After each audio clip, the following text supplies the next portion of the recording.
जब आपको शुगर की बीमारी होती है ना, तो डॉक्टर आपसे पूछते हैं तुम्हारे माता पिता को थी क्या, तुम्हारे परिवार में किसी को थी क्या, मायके में ससुराल में किसी को शुगर है तो तुम्हारे शरीर में भी शुगर की बीमारी थोड़ी ना थोड़ी आए। बीपी की बीमारी, ब्लड प्रेशर की बीमारी परिवार में किसी को है तो तुम्हारे को थोड़ी ना थोड़ी जरूर आए।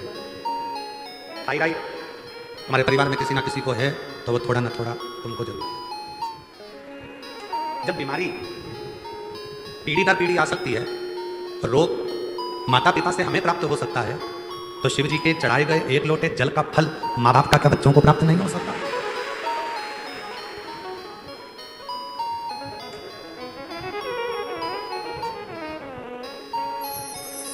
एक माँ ने एक लोटा जल शिव जी को चढ़ाया, उसका फल माता, पत्नी, स्त्री, बेटी, एक नारी जब शिव जी को जल चढ़ाती है तो उसका फल ससुराल की भी कत्तर पीढ़ी को प्राप्त होता है और मायके की भी कत्तर पीढ़ी को प्राप्त होता है। एक लोटा जल सारी समस्या का बोलबम का नारा है।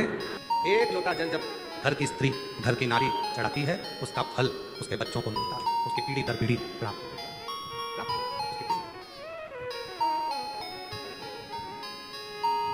माँ को शुगर थी, बच्चे को है। पिताजी को शुगर थी, बच्चे को। माँ को बीपी था, पिताजी को बीपी था, बच्चों को है। जब माता पिता के बीमारी के लक्षण बच्चों को आ सकते हैं तो फिर माता पिता के पुण्य के लक्षण भी संसार के बच्चों को जरूर प्राप्त हैं।